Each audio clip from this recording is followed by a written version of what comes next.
অতীত পাখি অতীত পাখি পথিক পাখি আমি দূর থেকে আসছে উড়ে হাজার হাজার লাখ হারায় না পদাতিক পাখি এ পথা দিচ্ছে না রাখি আসছে রেখে ঘুরে ঘুরে ঘুরে। মা, ও মা, তুমি আমাকে কেন মামার বাড়ি নিয়ে যাও না? আমার সব বন্ধুরা তাদের মামার বাড়ি যায় আর তারা ঘুরে এসে কত গল্প করে, কিন্তু আমি যখনই তোমাকে যাওয়ার কথা বলি তখনই তুমি আমাকে না বলে দাও। কিন্তু কেন মা? আমারও তো ইচ্ছে করে মামার বাড়ি যাব। বলো না মা, বলো না। দেখো বাবা, তোমাকে যে আমরা নিয়ে যাই না এর পেছনে অনেক বড় কারণ আছে। এখন তো তুমি অনেক ছোট, তাই না? আমার এসব কথা তুমি বুঝবে না। আর এইভাবে তুমি জেদ করো না, জেদ না করাটাই তোমার জন্য ভালো হবে। না না, আমি আর একটাও কথা শুনবো না। যখনই তোমাকে বলেছি তখনই তুমি আমাকে একই কথা বলেছো। আমি কেন বুঝবো না? আমাকে তুমি বোঝাও মা। আমি কিচ্ছু জানি না। আজকেই আমি মামার বাড়ি যাব। তুমি এক্ষুনি দাদুকে ফোন করো। ঈশান, তুমি ভালো ছেলে না? আর ভালো ছেলেরা তো কথা শোনে। তাহলে তুমি কেন জেদ করছো? আচ্ছা আচ্ছা, ঠিক আছে, তুমি মামার বাড়ি যেতে চাইছো, তাই তো? বেশ বেশ, আজকে তোমার বাবা বাড়িতে এলে আমরা সবাই মিলে যাব। না না, আমি কিচ্ছু শুনবো না। তুমি এক্ষুনি দাদুকে ফোন করো। পায়েল কি করবে কিছু বুঝতে পারছে না। এদিকে ঈশানের মামাবাড়ি যাওয়ার পাগলামি, আর অন্যদিকে অন্য আরেক ভয়। কি করবে কিছুই বুঝতে না পেরে পায়েল তার মাকে ফোন করলো। হ্যালো মা, তোমার সাথে আমার জরুরি কিছু কথা ছিল। না না, আমরা সবাই ভালো আছি। তোমরা ভালো আছো?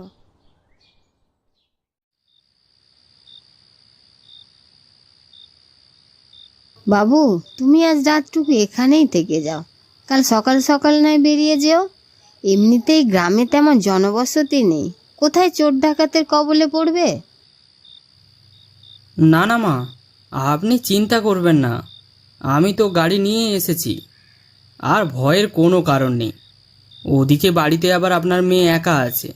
আমার যাওয়াটা খুবই জরুরি। আপনারা অহেতুক ভয় পাচ্ছেন, আমার কিছুই হবে না। আচ্ছা বাবা, মা, আমি তাহলে এখন আসি। আর ঈশান, সাবধানে থেকো। আমি আসছি, কেমন? দাদু দিদার কথা শুনবে, দুষ্টুমি একদমই করবে না, ঠিক আছে? রাত তখন 11:30। কাঞ্চনপুর গ্রাম একেবারে তখন নিস্তব্ধ। আশেপাশে তীব্র ঝিঝি পোকার ডাক যেন রাতের গভীর অন্ধকারের ঘনত্ব আরও বাড়িয়ে তুলছে। এদিকে রাতের খাওয়া দাওয়া শেষ করে ঈশান গভীর নিদ্রায় আচ্ছন্ন হয়েছে।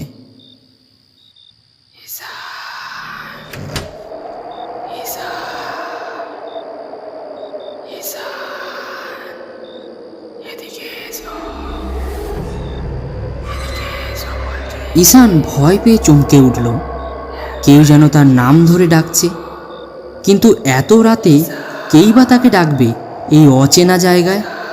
এই ভেবে ঈশানের গলা শুকিয়ে গেল। এর আগে তো সে কখনো মামাবাড়ি আসেইনি, তাহলে তার নাম কেউ জানলই বা কিভাবে? কে ওখানে? ওখানে কে? ব্যাপারটা কি তা বুঝবার জন্য ঈশান জানলার সামনে এসে দাঁড়ায়। মুখ বের করে বাইরে দেখার চেষ্টা করল সে, কিন্তু কিছুই তার চোখে পড়ল না। কিন্তু যখনই সে পেছন ঘুরল, আবার সেই বীভৎস অদ্ভুত আওয়াজটা তার কানে ভেসে এলো। এবারে আওয়াজটা ঠিক স্পষ্ট ছিল না। ঈশান ভালো করে শুনল, এবার আওয়াজটা আসছে মাঠের মাঝখানের ওই বট গাছটা থেকে। দাদু, মাঠের ধারে ওই বড় গাছটা থেকে কেউ যেন আমার নাম ধরে ডাকছিল। মাঠের মাঝখানে ওই বড় গাছটা থেকে? ঈশান, তুই কি কাউকে ওখানে দেখেছিস বাবা? না দিদু, আমি কাউকে দেখতে পাইনি, কিন্তু আমার খুব ভয় ভয় করছে দিদু। ওটা কে ছিল? আমার নাম জানলো কিভাবে? হে ভগবান, এ কি অনিষ্ট হলো! যেটার ভয় পেয়েছিলাম তাহলে কি সেটাই? এই কারণেই তোকে আমরা কখনোই এই গ্রামে আনতে চাইনি। কিন্তু কেন দিদু? দেখো বাবা, এই ব্যাপারে তোমার না জানাই ভালো। শুধু মনে রাখবে, এখানে থাকতে গেলে তোমাকে কিছু জিনিসে সতর্ক থাকতে হবে। কি কি জিনিস দাদু? যদি তুমি ওই ডাক আবার শুনতে পাও তাহলে ভুল করেও সাড়া দেবে না। আর যাই হয়ে যাক, তুমি একটুও ভয় পাবে না, ঠিক আছে?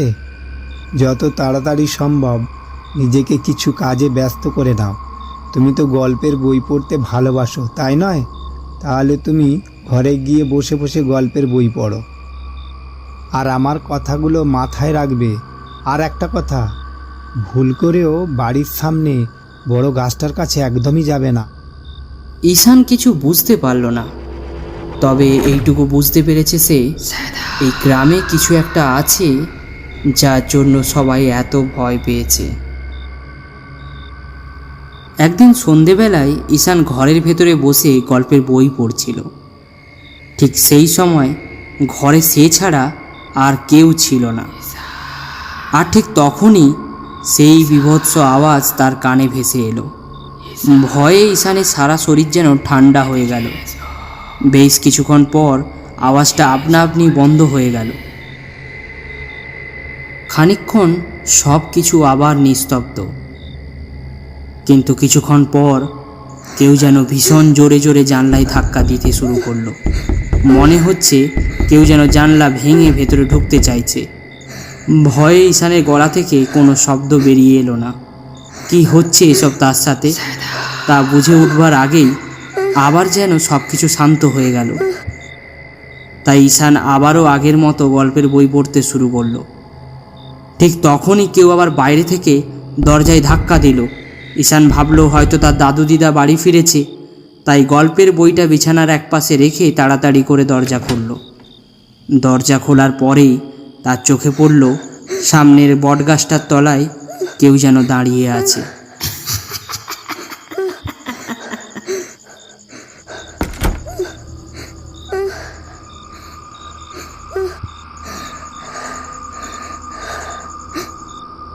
ঈশান, কি হয়েছে তোর?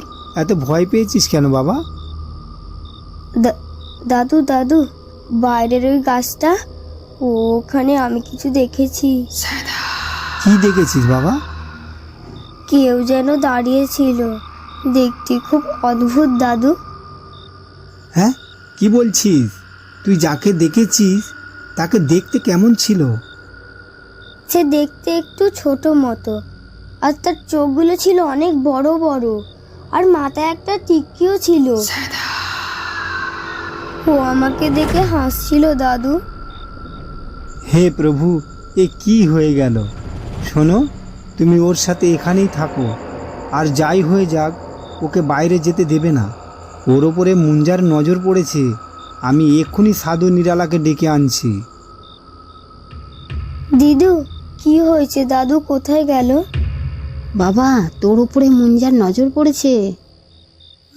মুঞ্জা? মুঞ্জা কে দিদু? মুঞ্জা হলো সেই ব্রাহ্মণের আত্মা যে তার জীবনের দ্বিতীয় চরণে পৌঁছতে পারেনি। দ্বিতীয় চরণ মানে? দিদু, তোমরা ওকে দেখেছো? ও কি তোমাদেরকেও ভয় দেখিয়েছে? মুঞ্জা তার শিকার তাদেরকেই করে যারা খুব সহজেই ভয় পেয়ে যায়, যেমন বাচ্চারা। আজ থেকে 15 বছর আগে এই গ্রামের অনেক বাচ্চার মৃত্যু হয়েছে, আর সেই সব মৃত্যুর পেছনে মুঞ্জা ছিল।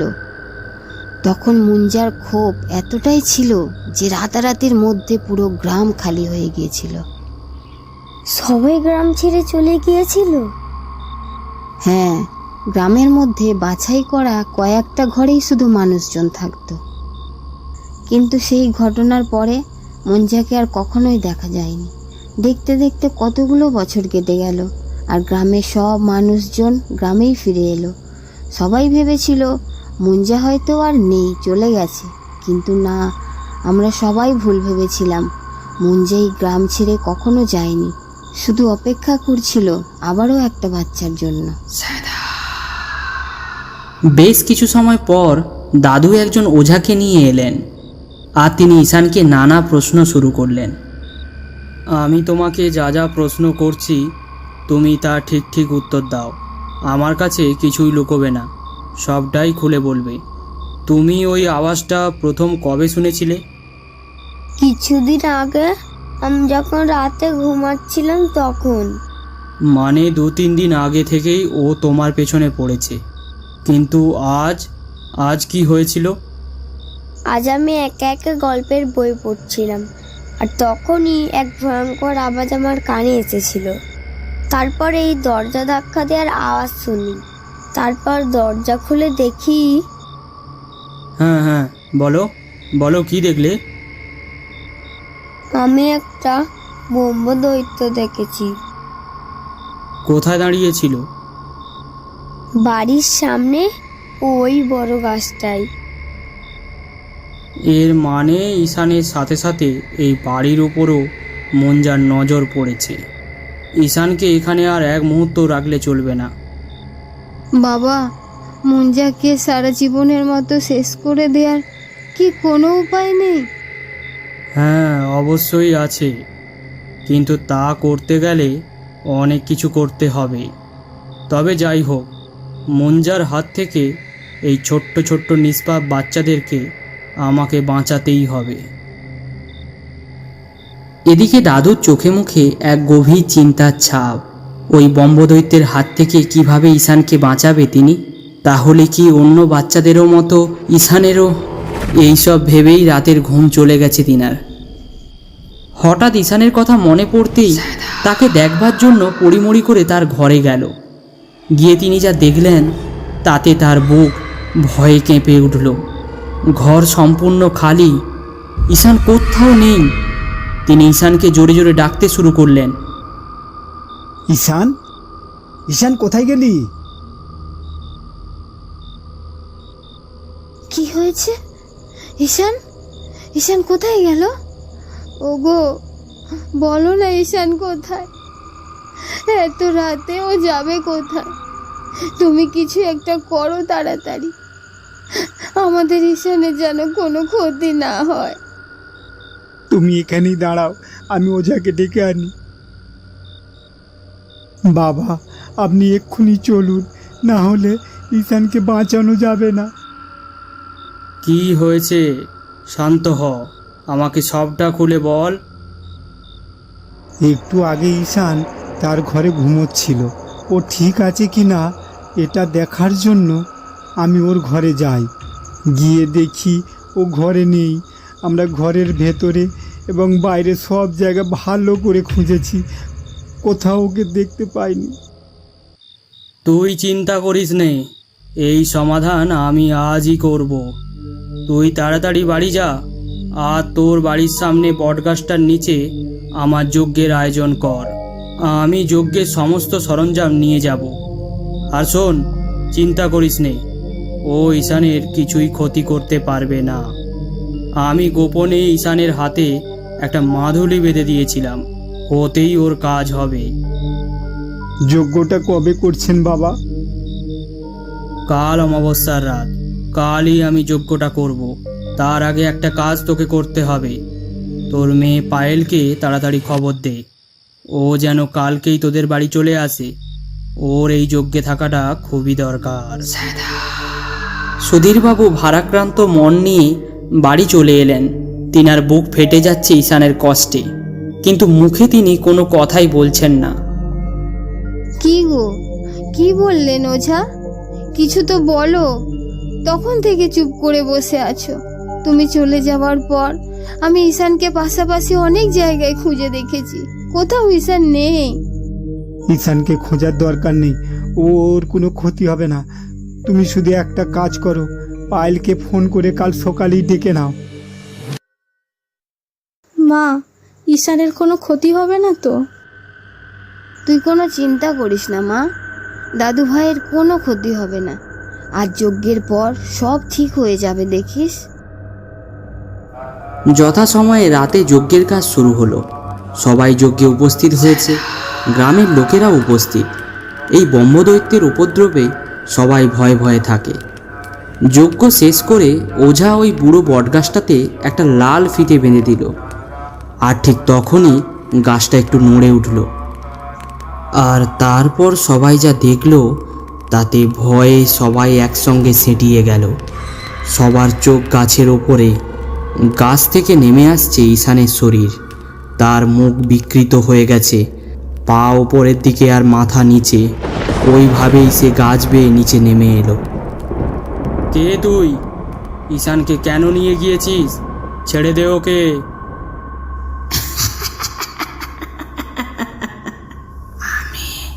ঈশানকে ছাড়ব না। এই গ্রামের সব বাচ্চাদের আমি এক এক করে মেরে ফেলব।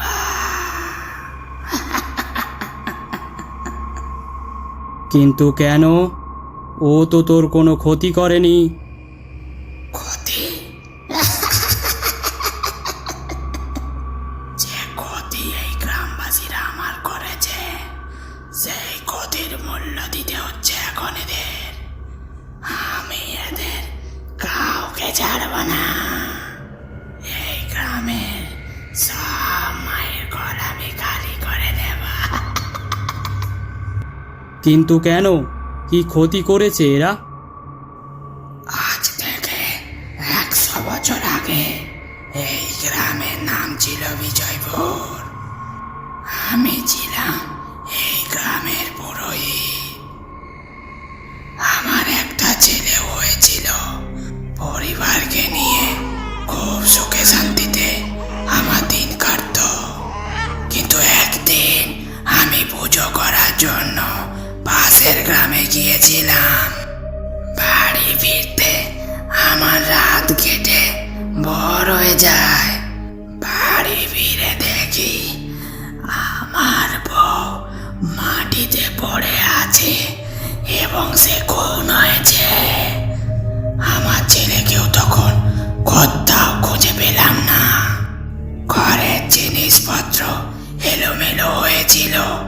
তখন এর মতো বুঝতে পেরেছিলাম হয়তো আমার ঘরে ডাকাতি হয়েছে, আর ডাকাতরা আমার বউকে মেরে ফেলেছে আর আমার ছেলেকে নিয়ে গেছে।